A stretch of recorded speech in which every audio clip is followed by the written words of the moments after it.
Assalamualaikum warahmatullahi wabarakatuh. Selamat siang. Kami dari kelompok 4 pada kesempatan kali ini akan mempresentasikan tugas dari arsitektur Nusantara mengenai keberlanjutan pada arsitektur lokal Desa Tenganan, Bali. Sebelumnya, izinkan kami untuk memperkenalkan diri. Perkenalkan, nama saya Abdallah Musyaidan Ambari. Saya bersama anggota kelompok lainnya yaitu Muhammad Eka Cahyadi, Muhammad Ibn Faruk, Darius Pigai, dan terakhir Raifan Novin Nabahan. Next. Pada poin awal itu terdapat sejarah dari Desa Tenganan. Latar belakang sejarah asal-usul nama Desa Tenganan, Pengrisingan, Bali. Desa adat Tenganan ini terletak di Karangasem, Bali, merupakan salah satu desa Bali agak tertua yang masih menjaga tradisi leluhur hingga saat ini. Keunikan desa ini menarik perhatian wisatawan lokal ataupun mancanegara.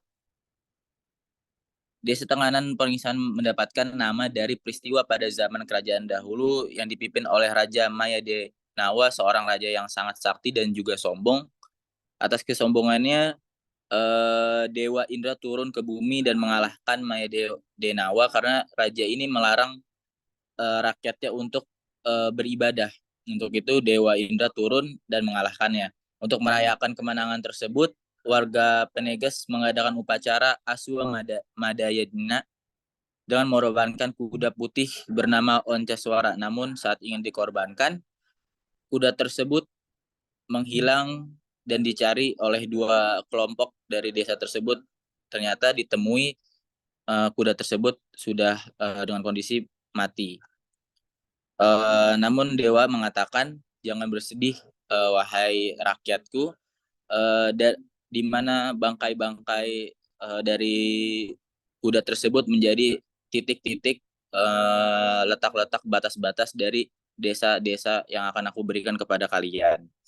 Dari tenganan yang tersebut itu, nama Tenganan dinamai karena desa ini berada di tengah dari pegunungan, dan Peringsinan adalah salah satu dari kain yang ada di desa tersebut. Selanjutnya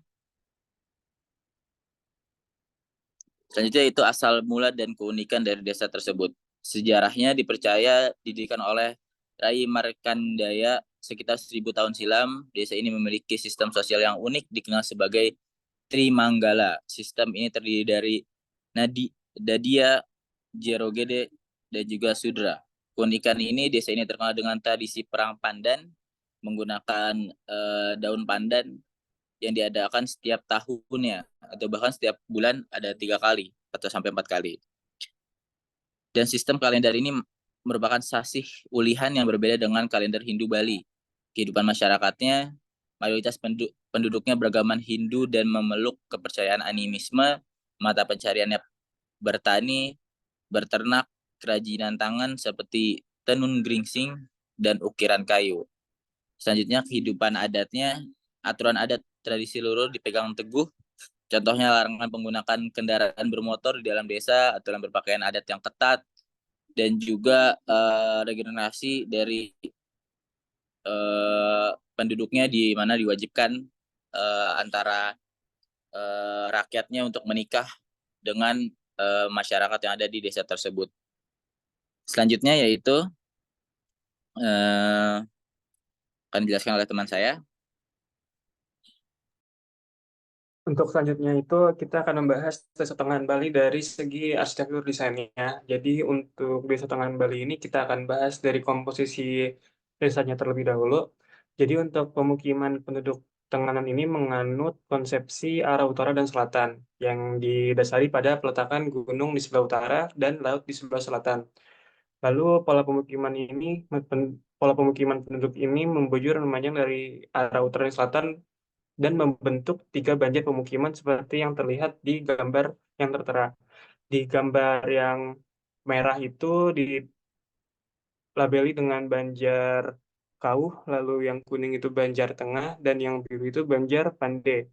Sehingga bangunan rumah penduduk ini semuanya berorientasi menghadap ke arah barat dan timur, terpengaruh oleh bentuk tatanan pemukiman yang membujur dari arah utara dan selatan.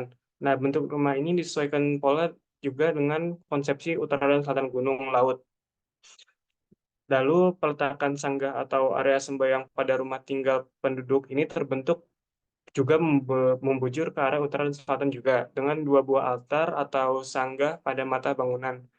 Sanggah persimpangan ini diletakkan di sebelah utara sebagai simbol pemujaan terhadap Gunung Agung, dan sanggah kelot diletakkan di sebelah selatan sebagai simbol penghormatan terhadap laut. Next. Lalu di sini kita akan membahas eh, komposisi denah dari pola bangunan di Desa Tenggan ini. Seperti yang terlihat di gambar yang tertera ini, ada beberapa eh, ada beberapa bangunan. Yang pertama itu adalah Balai Buga, kedua Balai Tengah, lalu Balai Meten, Sanggah Kelot atau Kemulan, dan Sanggah Persimang atau KJ. Nah, Balai Buga ini merupakan bangunan memanjang yang terdiri atas 3 ruang. Nah, Balai Buga ini difungsikan sebagai tempat pelaksanaan upacara. Namun pada saat upacara tidak dilaksanakan, balai ini digunakan sebagai tempat penyimpanan peralatan atau keperluan rumah. Pada keadaan tertentu juga, Balai Buga digunakan sebagai tempat tidur para orang tua. Lalu balai tengah ini merupakan bagian rumah dengan 2 buah ruang terbuka dan 1 buah serambi. Bagian atas bangunan pada awalnya digunakan sebagai lumbung dan tempat penyimpanan, lalu 2 buah ruang tersebut terdiri atas ruang depan yang digunakan untuk upacara kematian, sedangkan ruang belakang itu digunakan untuk upacara kelahiran. Pada bangunan rumah Banjarkau, bagian balai tengah difungsikan pula sebagai area untuk memajang hasil kerajinan. Lalu selanjutnya itu adalah balai metan. Balai metan ini difungsikan untuk tempat tidur orang tua dan menyimpan barang-barang. Pada rumah tinggal penduduk desa Tenganas, aktivitas istirahat atau tidur dilakukan tidak hanya pada satu ruang tidur. Kegiatan istirahat dapat juga dilakukan di balai tengah. Lalu selanjutnya ada sanggah kelot atau kemulan. Itu merupakan bangunan sanggah yang terletak di antara Balai Buga dan Balai Meten sebagai tempat sesajen yang menghadap ke arah utara, yang memuja gunung itu. Lalu sanggah persimpangan atau kaja itu merupakan bangunan sanggah yang berjumlah 1 sampai 3 buah bangunan yang digunakan sebagai tempat sesajen atau pemujaan. Lalu sanggah persimpangan ini juga merupakan tempat yang digunakan untuk sembahyang para betara-betara. Betara-betara itu betara yang dari Gunung Agung. Bangunan ini juga ditempatkan di antara Balai Buga dan Balai Tengah dengan arah menghadap ke selatan pada sisi utara tapak. Next. Ya, selanjutnya kalau membahas tentang dari sisi ekologi desainnya. Di sini ada 3 poin yang dibahas. Pertama itu arsitektur tanggap iklimnya, lalu penggunaan bahan lama menjadi fungsi baru atau adaptive reuse, lalu dari segi penggunaan bahan lokal. Yang pertama arsitektur tanggap iklim, arsitektur tradisional yang digunakan pada desa Tenganan itu beradaptasi dengan iklim lokal dan kondisi lahan pegunungan yang berkontur miring. Dengan pengolahan lahan yang belum undang mengikuti keinginan desa, rumah penduduk menggunakan sistem KPNV tentunya dengan fondasi batu untuk menyesuaikan dengan iklim tropis yang lembab. Ukuran bangunan disesuaikan berupa kecil-kecil dan tertutup serta penggunaan celah udara alami membantu menyesuaikan dengan lingkungan dingin pegunungan. Bahan atap bervariasi antara ijuk, genteng, dan rumbia. Dengan ijuk dan rumbia sebagai penutup atap yang dingin dan sejuk meskipun ketersediaannya terbatas. Rumah-rumah berjajar menghadap timur dan barat untuk mendapatkan sinar matahari dengan fasad penutup muka bangunan secara penuh. Bangunan rumah diatur oleh awik-awik atau aturan yang ada di desa tersebut dengan tanah kosong disiapkan untuk keluarga baru yang menikah secara desa Tenganan guna memastikan alam dan membatasi pembukaan lahan baru. Yang kedua dari segi penggunaan bahan adaptive reuse, bahan lama yang menjadi fungsi baru. Sebenarnya di dalam desa ini tidak ada konsep adaptive reuse yang ditemukan secara langsung, karena di desa ini itu terdapat yang namanya awik-awik yang mengatur sebuah sistem kehidupan masyarakat termasuk bangunan arsitekturnya, dan sistem ini tuh berjalan turun-temurun tanpa adanya perubahan. Dan juga aturan awik-awik ini memastikan siklus perkembangan arsitektur tuh tetap sama sehingga tidak adanya fungsi adaptive reuse yang ada di desa ini. Next, penggunaan bahan lokal. Bangunan di desa di Tengganan ini diambil dari daerah sekitar dari desa ini, baik bangunan publik maupun private, dengan persetujuan ketua adat. Aturan adat awik-awik mengatur penggunaan hasil hutan sebagai bahan bangunan untuk menjaga kelestarian lingkungan. Menurut Mangku Widya dalam kemasan yang diterbitkan pada tahun 2003, beberapa aturan awik-awik meliputi pohon boleh ditebang jika sudah mati. Penebangan pohon mati harus dilaporkan. Pohon hidup di tanah sendiri boleh ditebang untuk bangunan dengan persetujuan adat, dan pohon untuk keperluan desa tidak boleh ditebang tanpa pertimbangan kondisi pohon. Aturan ini dipakai oleh warga desa tersebut untuk mendukung lingkungan yang berkelanjutan. Dan di sini penggunaan bahan lokal terdapat pada masing-masing ruang yang sudah dijelaskan sebelumnya pada Balai Agung, Balai Banjar, Balai Pemerintah, dan Balai Kabupaten. Next. Selanjutnya akan membahas kearifan lokal. Kearifan lokal sendiri merupakan nilai-nilai yang dipertahankan oleh suatu komunitas masyarakat di suatu daerah tertentu. Untuk Desa Tenganan sendiri, ada 3 kearifan lokal yang kita temukan. Yang pertama, adanya balai di setiap banjar, sebagaimana yang telah dijelaskan sebelumnya, bahwa pola permukiman di Desa Tenganan ini merupakan berbentuk linear, dan dari setiap linear itu ada banjar, dan setiap banjar itu ada namanya balai. Kemudian yang kedua, ada kegiatan adat yang rutin dilakukan di balai. Balai sendiri itu kan tadi ada banyak macamnya, dan setiap balai itu punya fungsi dan upacaranya masing-masing.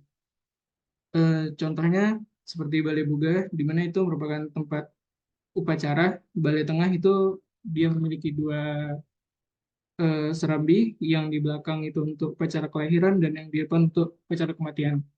Kemudian yang terakhir ada berupa awik-awik. Awik-awik itu merupakan sebuah aturan tidak tertulis yang dimiliki oleh masyarakat Desa Tenganan. Contoh awik-awik itu tadi ada disebutkan awik-awik yang menjelaskan tentang tanah di lokasi di desa tersebut, di mana yang berhak untuk membangun ialah keluarga yang baru menikah saja. Bisa di next.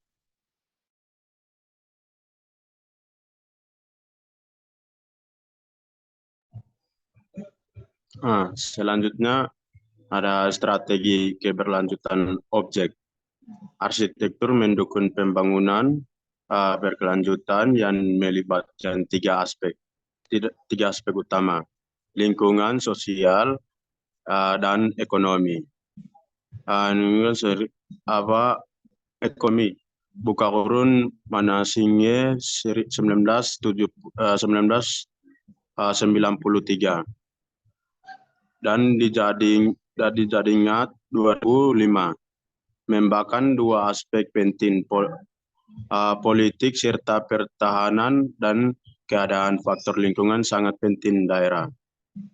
Berhubungan dengan kebutuhan ruang bagi aktivitas manusia, menurut Kementerian Lingkungan Hidup 1988 sampai 1993, kependudukan dan lingkungan hidup saling mengaruhi. Penelitian Menuwit Jaja buka kurun 2011 tutup kurun tentang strategi dan desain arsitektur berkelanjutan di Indonesia. Indonesia mengidentifikasi 2 aspek. Primer, lingkungan, hubungan timbal balik dengan lingkungan dan analisis serta manajemen siklus hidup.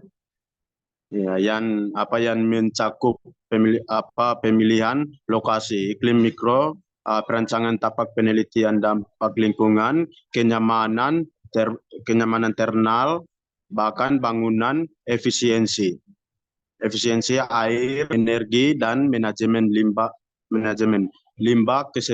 Kesimpulannya, keberlanjutan lingkungan berarti mempertahankan sumber daya alam. Dan strategi ini relevan menganalisis keberlanjutan arsitektur tradisional seperti Desa Tenggelan, Tenganan, Bali. Seperti permukiman, belanja permukiman, ruang terbuka awangan, seperti pintu masuk dan kegiatan budaya dan rumah tinggal objek. Yang pertama itu arahan konsep permukiman itu arahan utara, gunaan dan selatan laut. Pola permukiman membujur dari utara ke selatan, membentuk belanja banjar-banjar. Yang kedua itu belanja permukiman. 3.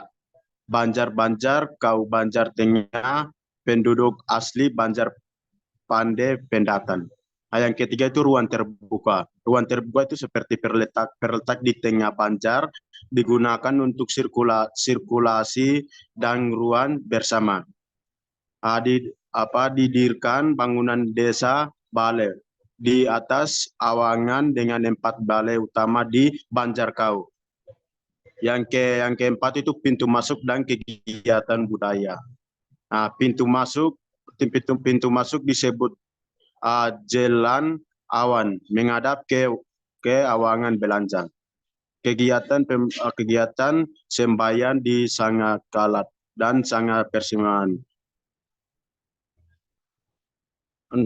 Acara ada buah dirut kematian dan kelarang boleh. Materi dengan undangan tantangan dan penduduk lainnya. Ruang tinggal itu seperti tidak ada keberadaan yang kasta tentu rumah serugan. Lahan rumah milik desa, tiap rumah untuk kepala keluarga. Fase tertutup batu bata orang menyebab konsep. Yang berikut itu tidak menggunakan sistem asta kosali seperti rumah adat Bali umumnya. Orientasi rumah menghadap barat atau timur. Area sembahyang bangunan sehingga akan tutup kurun. Sumber utara selatan sehingga persimpangan di utara. Buka kurun pemujaan Gunung Agung, tutup kurun. Sangga Keladi di selatan. Buka kurun penghormatan laut, tutup kurun. Berikut. Baik, mungkin itu yang dapat kami sampaikan. Kurang lebihnya mohon maaf. Semoga bermanfaat. Assalamualaikum warahmatullahi wabarakatuh.